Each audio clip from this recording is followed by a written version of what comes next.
Creation, Book of Clarity, Chapter 6. Most living things don't know that life begins with a thought. Every word, every picture, every memory brought forth into a mindful organism had a life of its own, even if one day the organism forgot it. The last planet the Echo Collective inhabited was a monotonous paradise, where every day was the same, but it was predictable and safe. Though she didn't like the idea much, the general consensus of the Echo was to follow in that direction.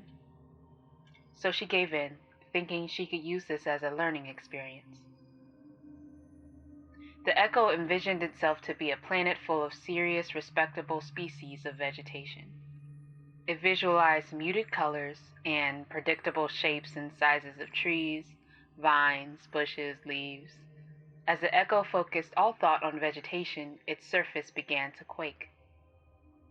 Before, it was reported that the surface of the Echo was barren.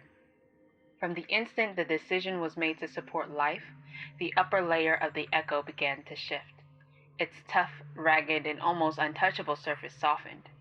As if a shell was dissolving, the crust began to transform into topsoil. The shift penetrated through to the core of the Echo, turning every unfruitful cell into matter ready to sprout life. Suddenly, the atmosphere felt more lively than before. It was as if the once serious tone of the Echo couldn't block the warm and welcoming vibration of new, free-willed life. This change in energy influenced the intent of the Echo when envisioning vegetation. The energetic shift caused the life forms to take on more of a lively nature, rather than the dull practicality that was expected. The Echo's vision of studious, responsible vegetation morphed into fun-loving, spontaneous plants. With the new, joyous nature came color and vibrancy. The Echo embraced the new, cheerful perspective and focused intent on creating it. Once the surface was given the ability to sustain life, the Echo created seeds in the soil that were planted across the planet. The seeds needed a source of sustenance, so the Echo created bodies of crystalline liquid along its surface. The silver sparkle of the crystals glistened brightly in the sunlight, creating prisms of light that danced in the air. There were streams, lakes, oceans, basins, caves, and springs filled with crystalline liquid all over the planet. The Echo then sprouted tube-like stems from the crystalline sources across its surface. The stems grew high into the air before the tips formed into a bud, which bloomed into a downward-facing flower-like form.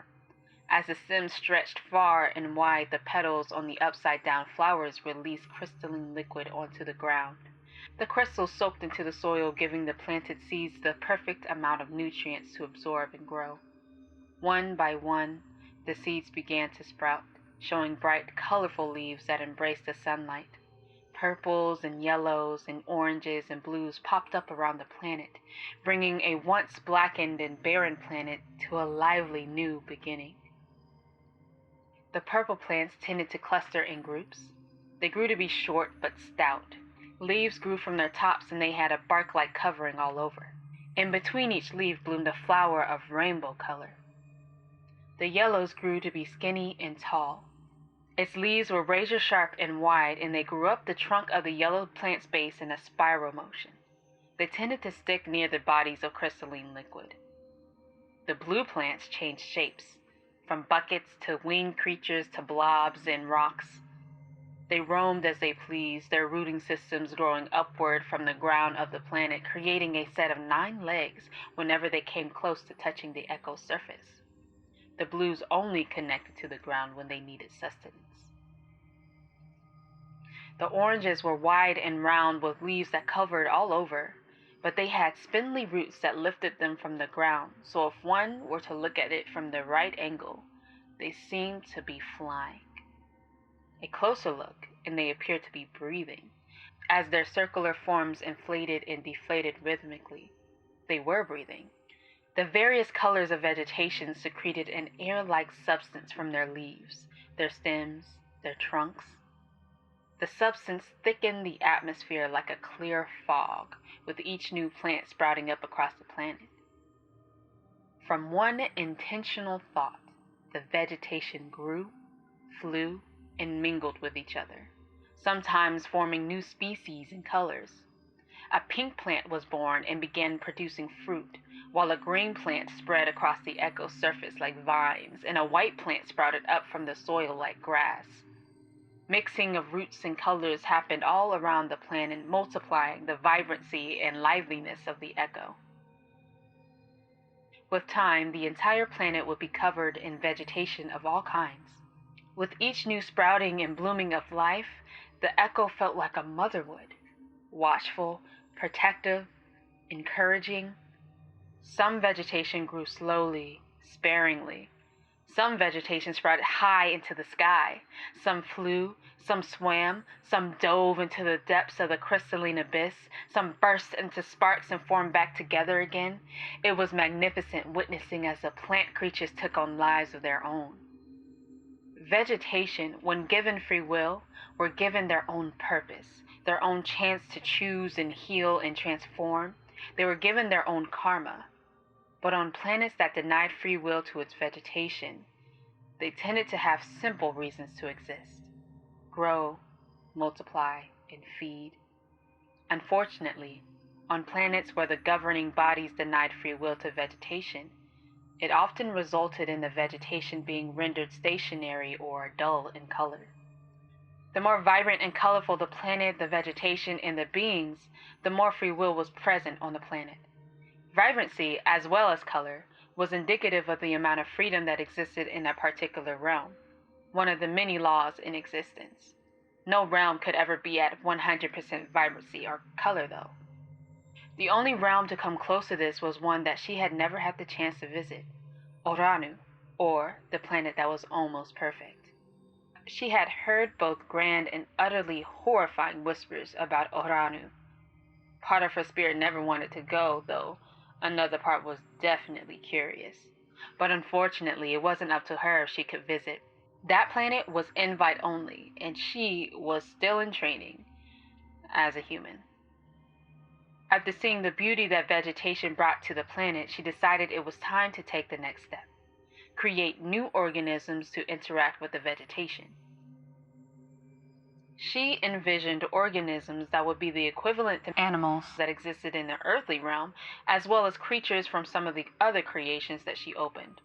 The calmer ones, of course. She sent the vision out into the echo, and it was returned accepted. The echo prepared itself to create even more complex organisms on its surface.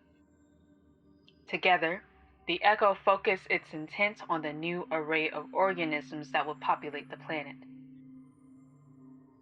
The planet was much hotter and larger than Earth, and the non-vegetative creatures could not have free will, so the organisms were of a duller hue, had less hair, and had thinner skin.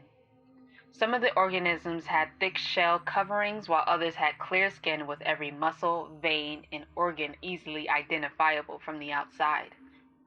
At first, there were only about a dozen different varieties of creatures, which included Labrador-sized bugs, ant-sized mammoth creatures, mountain-sized fur creatures, and others that were in between. These creatures began as an orb that sprouted from the surface of the crystalline liquid before taking on a shape as infant versions of their full selves. But they grew rapidly, taking their final shape and forming new species like the vegetation did. Before long, every inch of the echo was either covered in vegetation or a brand new organism. She was amazed at the sight of the new planet. She had never experienced a world like it: the vibrancy, the liveliness. She was sure she noticed new colors that the Earth didn't have. She would live forever as this planet if she could, but she focused back on her tasks: creating, growing, nurturing. The planet was blossoming into an oasis of color and vitality, and she was fortunate enough to witness it firsthand, to envision it firsthand. A creation she opened went on to evolve and sprout new life. She was a proud parent. She almost wanted to explore it herself, soak in the sun rays, dance in the wind, eat fruit from a pink or tan or burgundy plant. She wanted to ride one of the bus-sized worms, experience the echo in its entirety, but wait, could she? She didn't know the answer to that question. Usually when she opened realms, she was able to insert herself into it with ease as she instantly became a living creature on the planet. But it was different now. She was a planet. She didn't know the rules. She didn't know if there were a way to externally experience herself while she internally existed as herself at the same time. But in curiosity, she sent the thought out into the echo. A wave of energy spread through the planet as a question, and as she waited for the answer to return to her, she felt a shift in energy. The slight sense of unease had returned. Again, it surrounded her, and it was closer this time. She wondered what caused it before the echo's answer returned to her. Yes, she could explore freely. With this confirmation, the feeling of unease vanished, and she prepared to birth herself into the new world.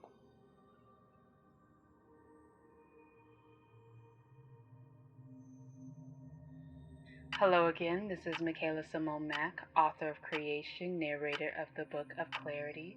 Thank you again so much for listening. There will be new episodes every Friday, and if you like reading these chapters, there will be new chapters published every Monday on Kindle Vella.